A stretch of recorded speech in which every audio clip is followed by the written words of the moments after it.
Assalamualaikum, kembali lagi ke channel YouTube aku Dila. Di video kali ini aku mau ngebahas tentang alergi susu sapi. Kenapa sih aku mau ngebahas tentang ini? Karena anak aku di usia 1 tahun 2 bulan baru ketahuan kalau dia itu alergi susu sapi. Oh no. Kok bisa sih baru ketahuan pas umur 1 tahun 2 bulan? Nah, gimana sih ceritanya? Langsung aja ditonton video aku sampai habis. Tapi aku mau ngingetin dulu untuk jangan lupa di like video aku yang ini. Jangan lupa di subscribe channel YouTube aku untuk tahu video-video aku selanjutnya.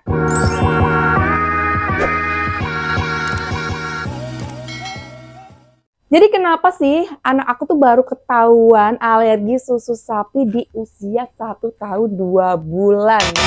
Nah itu kan udah lama banget kan, pasti dia tuh udah muncul tanda-tanda alergi dari awal. Karena aku baru bawa anak aku ke dokter spesialis anak. Dari usia 3 bulan anak aku tuh emang udah menunjukkan tanda-tanda alergi. Tapi aku nggak ada kepikiran kalau anak aku alergi susu sapi. Aku mikirnya karena ayahnya, suami aku itu alergi debu. Jadi aku mikirnya anak aku tuh alergi debu. Aku harus bersih-bersih semua rumah aku. Harus pokoknya hindarin debu-debu biar alerginya nggak kambuh nih ya kan. Karena anak aku itu ASI eksklusif.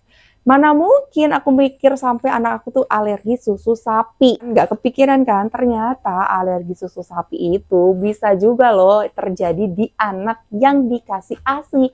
Karena ibunya itu mengkonsumsi susu sapi atau mengkonsumsi turunan susu sapi. Jadi buat bunda yang anaknya alergi susu sapi atau udah ada tanda-tanda alergi, saran aku langsung aja bawa ke dokter spesialis anak pun jangan ditunda-tunda. Setelah 6 bulan ke atas, anak aku nih ada tambahan susu formula yang aku kasih. Selain ASI, aku kasih susu formula juga. Di susu formula itu yang pertama aku kasih itu S26 Gold, ternyata dia seluruh badan itu bentol-bentol dan gatal-gatal. Aku pikirnya oh dia nggak cocok nih sama S26 karena pengalaman anak pertama nggak cocok sama susu gitu ya. Akhirnya aku mikirnya juga nih anak kedua aku nih nggak cocok juga nih sama susu. Terus aku ganti dong susunya ke Morinaga. Morinaga ini cocok, anakku nggak timbul gatal-gatal. Karena aku mikirnya kan anakku gatal-gatal tuh karena debu kan. Soalnya aku pernah konsul ke spesialis kulit untuk ngobatin gatal-gatal dia yang di badannya itu, kata dokter emang dia ini ada alergi dan ibu tuh harus bersih-bersih rumah gitu. Jadi mikir aku kan, oh dia ini alergi debu, nggak ada mikir alergi susu sapi. Setelah aku kasih Morinaga, ternyata dia cocok. Pas anak aku usianya udah 1 tahun ke atas, aku ganti kan ke Denkau. Nah di Denkau ini dia juga nggak ada masalah, dia cocok-cocok aja. Emang sih dia tuh sering gatal setiap mau tidur suka nangis gitu, sering gatal. Aku mikirnya kan, oh mungkin masih ada debu-debu yang aku bersihin. Kenapa aku bisa tahu dan konsul ke dokter spesialis anak? Ini tuh udah fatal banget. Suatu malam dia itu gatal nangis dari jam 12 sampai jam 4:30 subuh. Nah, gimana ibu yang mana gitu nggak mikir, ini anak kenapa? Dia tuh kan garuk-garuk semua badannya. Ini anakku kenapa? Akhirnya aku mutusin untuk langsung bawa ke dokter spesialis anak. Aku cerita dari awal nih sama dokternya langsung curiga anak aku itu alergi susu sapi. Aku diresepin sama dokter untuk ganti susunya ke susu PH Pro. Yang aku gunain itu sekarang susu PH Pro dari Chillkit. Akhirnya aku langsung ganti dan ikutin saran dokter pakai yang PH Pro. Kenapa sih dokter itu nggak nyaranin pakai susu soya gitu? Padahal susu soya itu kan harganya bersahabat banget sama kantong ibu-ibu, ya kan?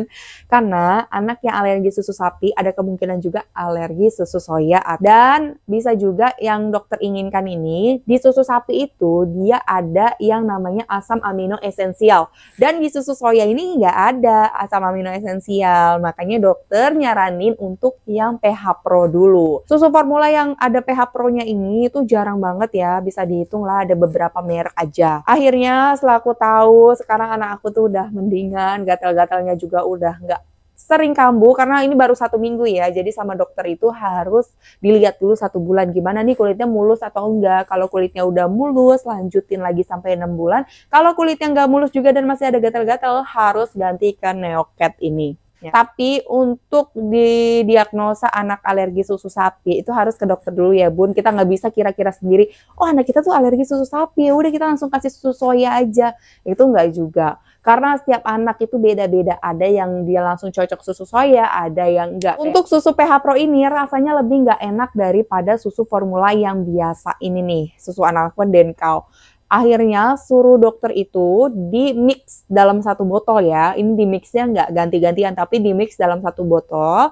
Misalnya susu Denkau anakku ini setengah botol, susu PH Pro-nya juga setengah. Sampai pokoknya akhirnya nanti anak aku bisa pindah ke susu PH Pro. Kalau misalnya anaknya nih udah diet susu sapi gitu ya, diet susu sapi, diet turunan susu sapi, terus anaknya ini masih muncul tanda-tanda alergi, itu harus bawa untuk cek laboratorium. Dan untuk cek laboratoriumnya itu dia nggak ditanggung BPJS Bun, jadi harus kita tanya sendiri apa yang diperlukan, terus biayanya berapa, seperti itu. Nanti kita saving money dulu untuk tahu nih anaknya alergi apa. Nanti dari situ bisa ketahuan anaknya alergi apa, makanan apa yang harus dihindari. Dan untuk paling lengkap cek labnya itu ada di Prodia. Dokter aku saranin ke Prodia ini. Tanda-tanda alergi itu kan ada banyak ya Bun ya. Yang paling udah fatal tuh takutnya nih yang sesak nafasnya ini Bun. Kalau udah sesak nafas, udah itu harus buru-buru cari tahu alerginya apa. Langsung cek lab aja. Oke, sekian aja video dari aku tentang pembahasan alergi susu sapi yang udah aku alamin terjadi di anak aku. Next aku akan kasih tahu makanan apa aja sih yang harus dihindari oleh anak yang alergi susu sapi.